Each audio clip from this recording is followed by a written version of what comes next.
Coming up next on KPBS Evening Edition, a body has been found in the search for a missing Marine wife, and now 2 people are in custody in connection with the case. And what happens when a 5-story building gets hit by not one, but several major earthquakes? Local researchers are trying to find out. Also tonight, we continue following the money in San Diego political campaigns. And we'll talk with activists who want a voice in San Diego's budget process. KPBS Evening Edition starts now.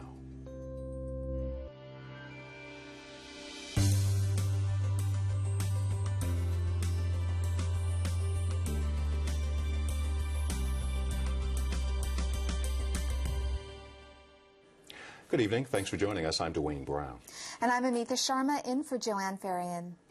Homicide investigators say they found a body in the search for a missing Fallbrook woman, but they're not confirming the body is 22-year-old Brittany Kilgore, the estranged wife of a deployed Camp Pendleton Marine. She disappeared Friday, a few days after filing for divorce. Deputies say they believe she's the victim of foul play. The body was found near Temecula this afternoon. Police say they now have 2 people in custody in the case. 45-year-old Luis Perez is a Camp Pendleton Marine. Police say Kilgore was seen with him before she disappeared. He is being held on weapons charges. The other suspect is 27-year-old Jessica Lopez. She's been charged with murder, but investigators are not saying how she is connected to the case. Now for an update on the story we've been covering, California Attorney General Kamala Harris has dramatically reversed herself in the case of Sarah Cruzan, withdrawing her position that Cruzan was not a victim of domestic violence when she killed her pimp at age 16. Sarah Cruzan has spent the last 17 years in prison for murdering her pimp. Cruzan, who spent part of her childhood in San Diego, met the pimp when she was 11. He molested her immediately, raped her at 13, and forced her into prostitution. Last month, the Attorney General told the California Supreme Court that Cruzan's relationship with her pimp was at best professional and financial, and at worst criminal, and therefore Cruzan was not a domestic violence victim. But this week, Harris did a turnabout, telling the state's high court it's perverse to suggest that a minor who has been sexually abused and exploited from the age of 11 should be entitled to lesser defenses than an adult who has been in an abusive relationship. The Attorney General also apologized to the court for its reversal. Cruzan's lawyers are asking the court for clemency or a new trial. La Mesa lawmakers' attempt to eliminate automatic death penalty appeals didn't make it out of committee in Sacramento today. State Senator Joel Anderson said his package of bills would have streamlined the death penalty process while still keeping safeguards for the convicted. Opponents of the bill say they were concerned about putting an innocent person to death. They also said a backlog in the courts and a shortage of death penalty defense lawyers is to blame for the long process.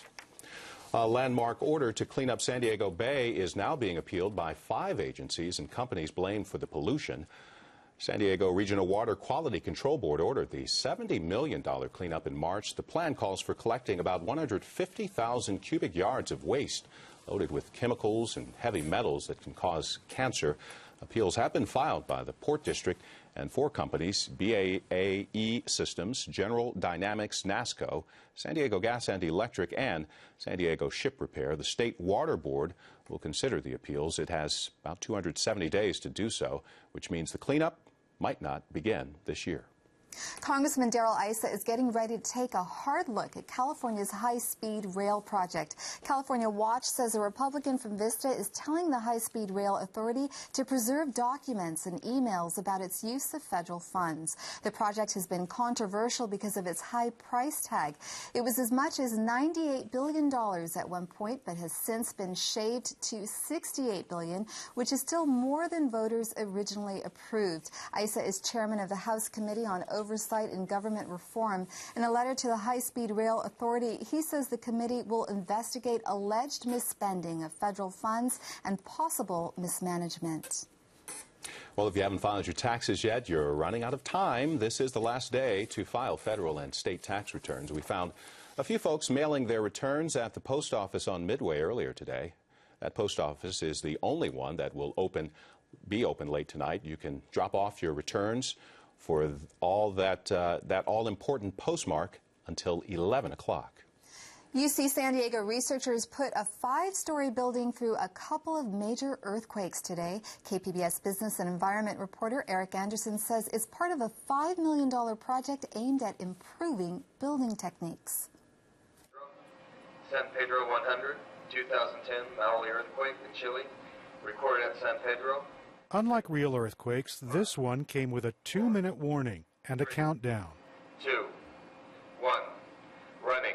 30 seconds later, the shaking table began to moan as an 8.8 magnitude quake, like the one that ravaged Chile, was reproduced. Moving a fully equipped 5-story building is no small feat, and reproducing the destructive force of a killer earthquake has a purpose. Engineers have computer simulations that'll show them what happens, but that doesn't compare to real life. It's like going through a car crash where the building may be okay with some kind of, little dimples and scratches here and there, but the contents we will experience more damage, and that's what we're trying to study for future. This structural component has been shaken on the table. You can see the damage here. Today, they're not testing individual components. They're looking at an entire building. And that particular building, the interest is not so much the structure of the building, but they're interested on the parts inside, ceilings, walls, pipes. And then you see the 5 stories on the roof. You see a water tank. You see a little mezzanine there. UC San Diego engineer Joel Cantu says the inside has a simulated hospital surgery suite, an intensive care unit, and a computer server room. All experienced quite a ride. When we simulated some earthquakes below the building, I saw the base isolators deforming a lot and the building moving as a rigid box very slowly back and forth with no distortion, so no damage. 70 cameras and more than 500 sensors will tell researchers the story of the test. The building will be shaken again several times without those base isolators, and they plan to set a fire on the 3rd floor. That's Business and Environment reporter Eric Anderson, who says the tests are designed to develop techniques to make buildings safer. In our new series, Follow the Money, reporter Ryan Grohowski with our partner Investigative News Source is walking us through the fine print of San Diego's campaign finance laws. She joins us from KPBS News Center. I'm wondering, with the new limits placed on donors, can they give as much as they want to a candidate these days? No, Dwayne, and the city of San Diego actually has a pretty low ceiling on contributions. Individuals are limited to giving up to $500 to a candidate per election. That means if I donate $500 to candidate A and she wins the primary and moves on to the general election in November, I can then donate to her another $500. Also, individuals are the only ones that can make donations. Corporations or partnerships are not allowed to contribute to candidates. But we've heard so much about companies giving unlimited amounts to candidates, right? Well, that's a little different. That would be an independent expenditure committee, like the super PACs. And in that case, you're not actually donating to a candidate. You're donating to a committee that by law must work without coordinating its efforts with a candidate. And there are no limits on donations to independent expenditures in the city. We'll talk more in detail about independent expenditure committees another time. They're a little complicated. Quite. And what about donations to committees that are for, say, or against a ballot measure?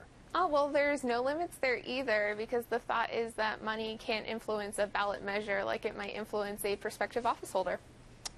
Okay, very good. Thank you so much. We've had part 2 of Ryan Grohowski's piece, and we look forward to the 3rd part coming up. And for the first time since 2003, San Diego City Council has been presented a budget with no deficit. Amitha has more on that story at the Evening Edition Roundtable. San Diego Mayor Jerry Sanders says the city has a budget that is truly balanced. But we have a structurally sound budget for the first time any of us can remember. As I said before, that doesn't mean all of our streets are overlaid yet. We'll be working on those. But it does mean we have a plan in place and we can start restoring those services. But other city leaders say that's not true and that San Diegans deserve a budget that is balanced for real. We'll attempt to get at what is true. Joining me is Eric Bruval, president of the National University System Institute for Policy Research, and Barry Pollard of the Coalition of Neighborhood Councils. Eric, the city's budget for the next fiscal year is about $2.7 billion. There are some slight spending increases in there for additional hours at rec centers and libraries, and another fire academy. How would you characterize this budget? I think that for the first time we're starting to see light at the end of the tunnel. We're not all the way through yet, but clearly the city and the folks down at City Hall have done a tremendous job of meeting the obligations that they have to spend with the revenues that they expect to bring in. Still got a lot more work to do, but we've made some good progress. There seems to be a bit of a disconnect here, though. On the one hand, we have Mayor Jerry Sanders saying, look, we've got a balanced budget. In fact, we're going to have a surplus of about $119 million over the next 5 years. We've got a breakdown for our viewers on the screen.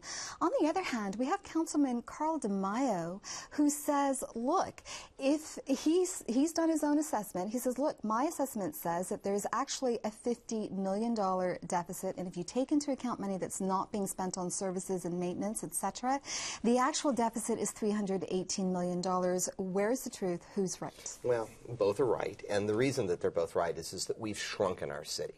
We've really let go maintaining our streets, maintaining our storm drains. We offer much fewer services at neighborhood community areas. Our police force is down. Our firefighting forces have been held frozen for a number of years. So what we've done is we've balanced the budget, but it's on a smaller city than what we had 10 years ago. If we want to try and restore services, and most importantly, if we want to chip away at what's estimated a near $1 billion deficit in terms of infrastructure investments and deferred maintenance, we'd have to spend a lot more money than what the mayor's proposing. And so if we want to look at that smaller city, we're balanced, but if we want to get a city back to where we were, say, a decade ago in terms of the services offered to the citizens, we have more work to do to try and balance that budget. Very quickly, what are some of those services that have been reduced or eliminated over the past 10 years? Well, I mean, let's just take some things that viewers probably remember or might know about. Remember the city used to have a 6 to 6 program where it offered after-school care and services for students after they got out, and that's been long eliminated. We used to have more robust library hours. We used to have a number of specialized task forces in the police department and much more sort of some cooperative sorts of regional arrangements that have had to been cut back because we just haven't had the budget for it. But where San Diegans feel the most is on the potholes that they drive every day and our streets, which seem to be turning into goat trails. Again, very quickly, last I checked, we had a $2.2 billion pension deficit. Can you have a balanced budget and still have a pension deficit that size? Sure. Pension programs operate in deficits or surpluses. Those are sort of very long-term obligations. The city's annual required contribution is at a level, I mean, it's a lot of money, and we're having to make up for that, but it's a level that we can maintain and address. Barry, you attended the City Council meeting yesterday when Mayor Sanders presented his budget. What was your take on it? The jury's still out. I'm with Eric. You know, it's 6 of one, half dozen of the other. Our concern, as it was being designed and developed, is that the community was not as involved in the design of the budget as we would like to see. Typically, what we have are department heads and the mayor and perhaps city council start developing a budget, and the vacant seat at that table is the community. There's certainly opportunities in which the council person can speak for a community, more so of a district. It's hard to get on a community level to have input. The people in Oak Park regarding park and recreations know better about the parks in Oak Park. And when you presented these concerns to the City Council, what kind of feedback have you gotten? Well, we've gotten mixed. I do have to tell you that there seems to be at some point some animosity going on between us that would like an enhancement, a change, a seat at the table. And it's not more of a personal thing against any specific city council person, nor is it an issue with entirely with the mayor that we have now. It's the way that the budget has been designed over the years. And so the only thing we're trying to do is get a little change in the culture as to how the city does their budget. Most CEOs, for instance, in the business environment, lets their department heads make the change, make suggestions, and those department heads in turn come to the people that actually do the work. I think we're asking to come to the people that actually live in the communities. And we're going to have to close it there. Barry, Eric, Right. thank you for speaking to us today. Thank you very much. There was an amazing appearance at the Coachella Music Festival last weekend.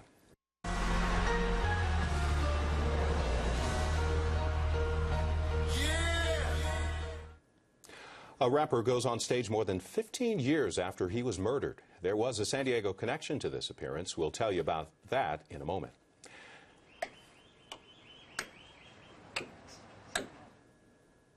And the Maritime Museum is creating a 500-year-old ship central to San Diego's history. We'll get a behind-the-scenes look at the only age of exploration replica on the West Coast. Coming up, this is KPBS Evening Edition.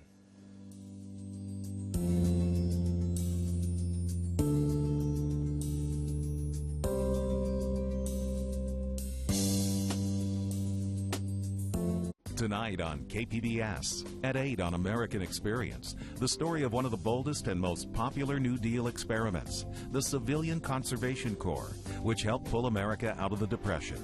Then at 9 on American Experience, it brought electricity and water to millions and transformed the American Southwest, the building of the Hoover Dam. And at 10, a Frontline investigation finds serious flaws in some of the best-known tools of forensic science. That's tonight on KPBS. Hi, I'm Yul Kwan from the new PBS series, America Revealed. Make Wednesdays your destination for exploration. First, on Nature, experience life on the Salmon River. Next, Nova investigates infamous cruise ship disasters. Then, join me for America Revealed and see what it takes to keep 300 million Americans moving every day. This Wednesday, PBS is your destination for exploration. KPBS Evening Edition is made possible by Joan and Erwin Jacobs and by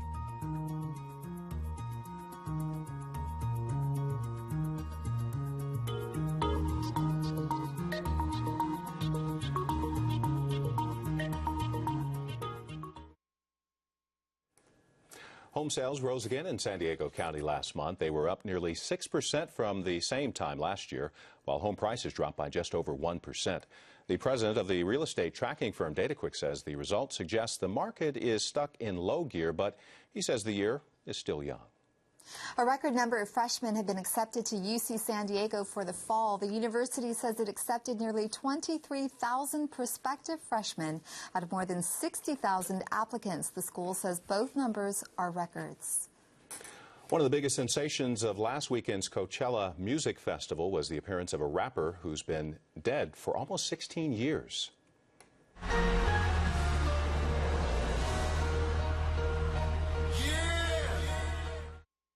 A hologram of rapper Tupac Shakur appeared during Sunday night's performance. Shakur was killed in 1996. The holographic image was created by a visual effects company owned by director James Cameron, and it was projected by a San Diego company called AV Concepts. That company says there are more surprises coming at Coachella next weekend, so they're not talking to the media. You can learn more about this hologram show on our website, kpbs.org.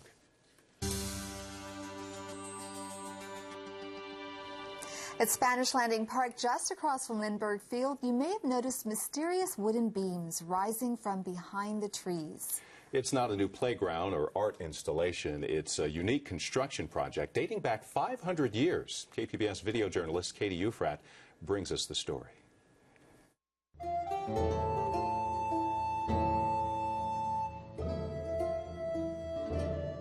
This empty parking lot on San Diego Bay has been transformed into a 16th century shipyard where the San Diego Maritime Museum is resurrecting the San Salvador, the first ship to land on San Diego's shores.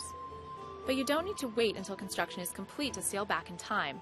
Pay $5 at Spanish Landing Park and you can watch firsthand as volunteers and Maritime Museum employees build an historically accurate replica of the Spanish galleon. It's just it's a huge undertaking just from we're using 10 different woods and then having the right team to be able to shape them and fit all of these pieces, because the ship is literally a basket and they all have to sit and work together and be strong and stout. Bruce Heyman heads up the project for the Maritime Museum. He says many San Diegans stop by to see what the ruckus is, but leave knowing the history of their city. I think it will attract people's attention to the history and, our founding. I mean, I've been here for 35 years, but have never really paid attention much to any of that. In 1542, Juan Rodriguez Cabrillo sailed his flagship into San Diego Bay, becoming the first European to discover what is now San Diego. He claimed it for Spain. Cabrillo was sailing from Mexico looking for a quicker route to the Spice Islands. A special exhibit at the construction site houses replicas of the dwellings and canoes used by the native Kumeyaay Indians Cabrillo met when he landed. So far, 3/4 of the $6.2 million needed for the project has been raised, thanks to private donations and a major grant from the Coastal Conservancy Commission. The San Salvador is being built almost exclusively of wood, the way it was built in the 1500s. The wood is carefully chosen by lead shipwright Frank Townsend, some cuts coming all the way from Africa and South America. Only pieces with no imperfections are used. We ended up using 6 semi-truckloads. That's about approximately 300,000 pounds of wood. And we probably came out with 10 or 12,000 pounds on the boat. There's a lot of scrap around. The only, although major, difference in how they're building it today compared to 1542, power tools. If Juan Rodriguez Cabrillo had an AC outlet, he would have plugged a power tool into it and used it. But we also have much more rigorous standards that we have to achieve now. That's because once it's finished, the San Salvador will take student groups and paying passengers on historical sailing trips, following the route of Spanish exploration. But the replica will have some modern upgrades. Think toilets, refrigerators, and 2 giant diesel engines. For now, workers painstakingly carve and sand the wood using huge tools like this 7,000-pound ship saw with a 24-foot blade built in 1920. No plans of the original San Salvador exist, so the museum consulted dozens of experts to reach a consensus on the ship's appearance.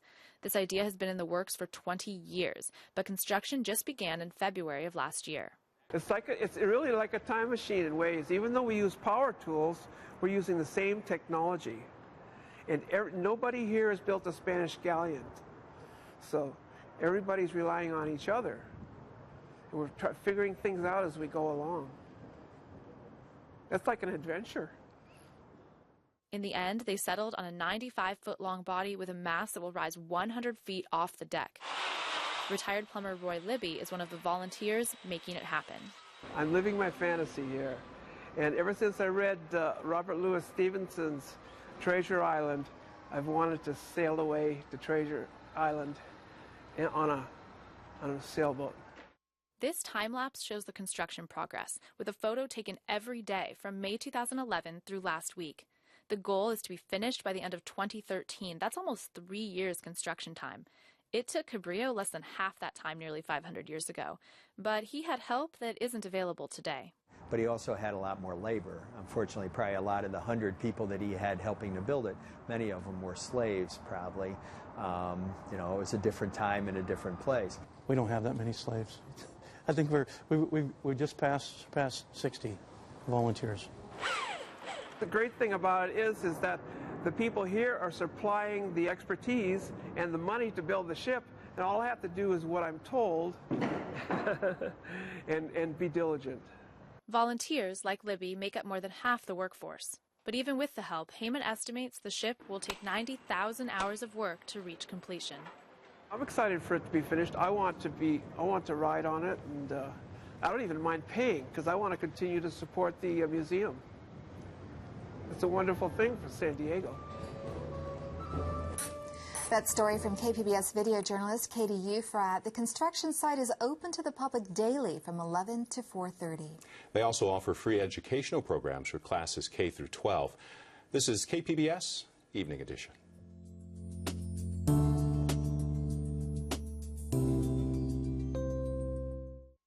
I'm Ray Suarez. On the next news hour, the citywide push in Las Vegas to target dropouts and bring them back to school. That's Tuesday on the PBS NewsHour.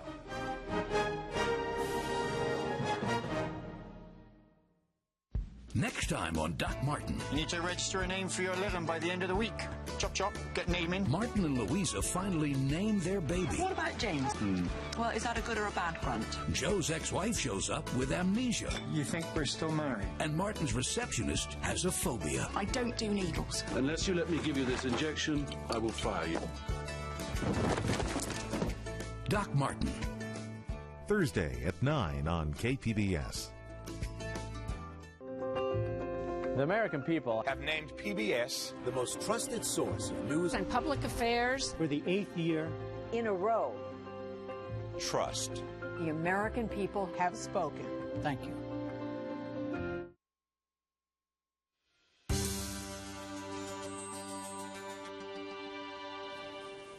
Welcome back to the Public Square on KPBS Evening Edition. Earlier, we told you about the holographic performance by the late rapper Tupac Shakur at the Coachella Music Festival. Here's another look at the image projected by San Diego-based AV Concepts. KPBS Culture Lust blogger Angela Carone says she's already gotten some feedback via Facebook. Hank Crook wrote, quote, "During that part of the show, I was torn between thinking this is one of the most revolutionary things I've ever seen at a concert, and this is total sacrilege.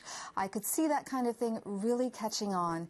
And there was this comment from Christian Herzog, "Inevitable. Once corporations can create replicas of well-loved celebrities, they won't have to pay living performers/actors." What do you think of all of this? Is there anyone you'd like to see as a hologram? You can weigh in on the conversation by following us on Twitter, liking us on Facebook, and of course, you can email us. We've got some big events coming up later this week on KPBS. On Thursday evening, San Diego's mayoral candidates will be here for a debate on the key issues facing the city. That begins at 6 p.m. in place of BBC World News and KPBS Evening Edition. Then on Friday night, join us for a KPBS exclusive, a one-on-one interview with the Dalai Lama. That's on KPBS Evening Edition, Friday night at 6:30. Recapping some of tonight's top stories, a state water board will consider appeals of an order to clean up San Diego Bay. The order calls for dredging to remove toxic chemicals. The work was expected to start in September, but the appeals by the Port District and 4 businesses could delay the project for months. Structural engineers at UC San Diego are trying to find out what happens when a series of massive earthquakes hit a large medical building. Today they began a series of tests, rocking an 80-foot building on a giant shake table. They say the tests will help in writing better building codes. And the clock is ticking for last-minute tax filers. The post office on Midway Drive will be open until 11 tonight to take late returns.